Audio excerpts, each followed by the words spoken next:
안녕하세요, 홍성추입니다. 얼마 전 삼성전자 이재용 부회장이 아주 충격적인 얘기를 합니다. 대국민 사과를 하면서 자기 자식에게는 경영권을 물려주지 않겠다, 이런 폭탄 선언을 해서 재계가 상당히 의아해했습니다. 그래서 재계에서는 대충 두 가지로 나오고 있습니다. 하나는 자본주의 사회에서 가업을 잇도록 하는 게 무엇이 잘못이냐라는 이러한 얘기와 4세부터는 숙달된 전문 경영인이 경영하는, 다시 말해서 소유와 경영을 분리하는 게 낫지 않느냐, 이러한 얘기들이 상존해 있습니다. 그래서 오늘은 재벌 3세와 4세는 어떤 사람들인가, 그네들은 어떤 교육을 받고 있고 또 어떤 그룹에서 3세와 4세로 연결되는 경영인들이 나타나고 있을까에 대해서 중점적으로 얘기해 보고자 합니다. 우리나라 재벌 역사는 해방 직후와 6.25를 거치면서 커지기 시작했습니다. 일제시대 때부터 물론 있었던 기업도 있었지만 그것은 미미했고, 해방 직후서부터 특히 6.25 동란을 거치면서 기업들이 커졌고, 또한 박정희 정권 때 국가 개조를 하면서 중후장대한 기업들에 대한 중점적인 투자가 이루어지도록 하면서 오늘의 재벌 틀을 갖추게 됩니다. 그렇기 때문에 그때 일어난 기업들이 현재 3세, 4세로 이어지고 있습니다. 사실 재벌이라고 해도 IMF 때 많은 기업들이 2세나 당대에서 망했고, 지금 현재 남아있는 기업들은 크게 한 5가지 그룹에서 파생된 재벌이라고 틀린 말이 아닐 겁니다. 예를 들면 삼성그룹 이병철 회장이 만든 그룹군과 현대그룹 정주영 회장이 만든 그룹군, 그리고 그 후에 LG그룹에서 나온 그룹군, 이렇게 해서 큰 3개 그룹군들이 반개회사를 거느리고 있고, 그 후에 나온 SK그룹, 롯데그룹, 한진그룹, 또 두산그룹, 효성그룹, 이러한 그룹들이 우리가 얘기하는 재벌그룹이라고 할 수 있습니다.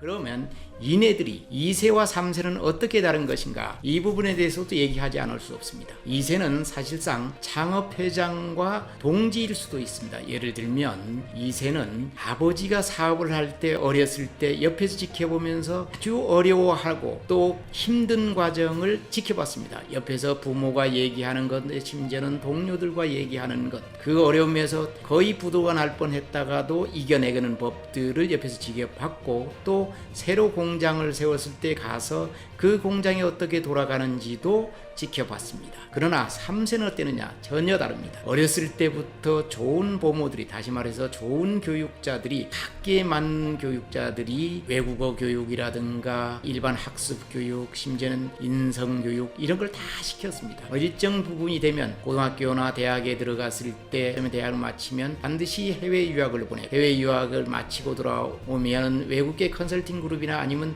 다국적 기업에 잠시 근무를 하다가 다시 할아버지가 세운 회사에 와서 부장급으로 정도로 와서 한 3년쯤 있다가 임원이 돼서 또 40대 되면 CEO가 되는 이런 과정을 주로 거쳤습니다. 그래서 지금 현재 3세 그룹 중에서 정점은 누가 뭐래도 삼성전자의 이재용 부회장과 현대차그룹의 정의선 부회장입니다. 이분들은 현재 회장이 되지 못한 것은 아직 부친이 살아있기 때문입니다. 그 부친이 살아있지만 삼성의 이건희 회장이나 현대차그룹의 정몽구 회장이 현재 대외 활동을 할 수 있는 정도의 건강이 허락지 않습니다. 그렇기 때문에 부회장이지만 사실상 그룹을 이끌고 있는 회장이나 마찬가지입니다. 여기서 이재용 부회장은 흔한 얘기로 재벌 3세들이 가장 선호하는, 그러니까 이재용 부회장 코스라는 그 학습 이 과정을 철저히 받았습니다. 경기 초등학교, 청운중학교, 경복고등학교를 졸업하고 서울대 동양사업과를 졸업해서 일본 게이오 대학에서 MBA를 받습니다. 그리고 나서 미국 하버드 대학에서 비즈니스 스쿨에서 박사과정을 수료합니다. 이만큼 한국과 일본, 미국에서 최고의 대학에서 교육을 받습니다. 그리고 나서 삼성전자로 입사해서 오늘 이르, 또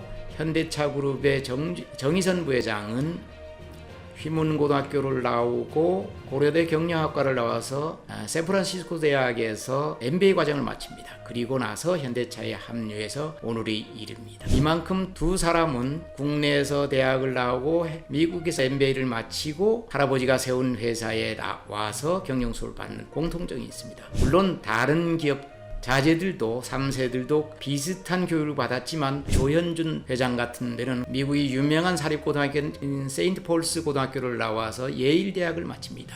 그만큼 최고 엘리트 코스를 받고 현재 효성그룹 회장이 됐습니다. 이렇게 3세들은 교육을 아주 잘 받았습니다. 그래서 경영하는 거라든가 이런 것도 2세 회장하고는 아주 다릅니다. 마인드 자체도 다르고. 그러나 지금 현재 3세 그룹 회장들이 경영 능력을 평가받았느냐, 이 부분에서는 아직은 퀘스천입니다. 지금 현재 경영 능력을 평가 제대로 받았다고 하는 사람은 CJ그룹의 이재현 회장 정도지, 나머지는 아직 수업을 받고 있고 또 이 평가를 받기는 아직은 좀 이릅니다.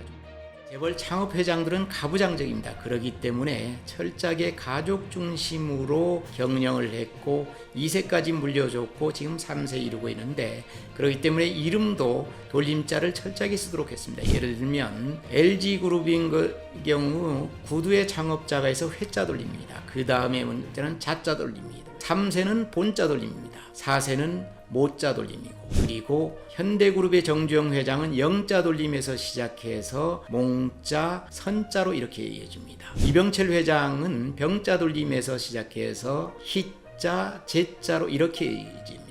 반계 가족들도 다 그 학렬을 따릅니다. 이렇게 해서 오늘이 재벌가들은 대부분 그러한 가족 구성원이 일심체를 갖도록 했는지 모르지만 가부장적인 형태를 띄워옵니다. 그렇게 해서 가부장적으로 내려오는 게 현실입니다. 이렇게 재벌 3세들은 철저하게 교육을 받고 또 경영 수업도 받아서 지금 현재 3세 회장이 됐거나 아니면 이제 회장이 되고자 하고 있습니다. 그런데도 일반 재계에서는 왜 일반 국민들은 이 부분에서 우려하느냐? 기업가 정신이 창업회장처럼 철한가? 또 2세 경영인처럼 기업이 어려움을 맛보았느냐?